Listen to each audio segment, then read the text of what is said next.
ईद उल अधा की आमद के साथ तुर्बत में कायम मवेशी मंडियों में मुख्तलिफ नस्लों के खूबसूरत बकरे, गाय और दुम्बे तो बड़ी तादाद में मौजूद हैं।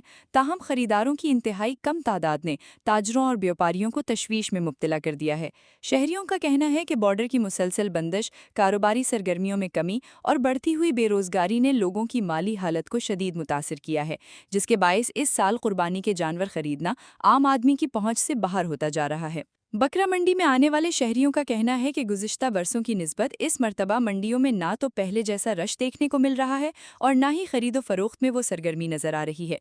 उनका कहना था कि लोगों की अक्सरियत सिर्फ जानवरों की कीमतें पूछ कर वापस लौट रही है, क्योंकि महंगाई के मौजूदा तूफान में कुर्बानी के जानवर खरीदना इंतहाई मुश्किल हो चुका है। शहरियों ने बताया कि ईरानी बॉर्डर की बंदिश के बायस इलाके में कारोबार बुरी तरह मुतासिर हुआ है, जबकि रोजगार के मौके ना होने के बराबर रह गए हैं। इनके मुताबिक बेशतर खानदान ऐसे हैं जो रोज़मर्रा ज़रूरियात पूरी करने में मुश्किलात का शिकार हैं। इस सूरत हाल में कुर्बानी के लिए महंगे जानवर खरीदना उनके लिए मुमकिन नहीं रहा। दूसरी जानिब मवेशी फरोशों का कहना है कि जानवरों की खुराक, ट्रांसपोर्ट और दीगर अखराजात में बेपनाह इजाफा हुआ है, जिसकी वजह से जानवरों की कीमतें बढ़ गई हैं। ताज़ा तरीन खबरों और तबसरों के लिए voice of Makran YouTube channel, Facebook page, WhatsApp channel, TikTok और इंस्टाग्राम को फॉलो और सब्सक्राइब कीजिए।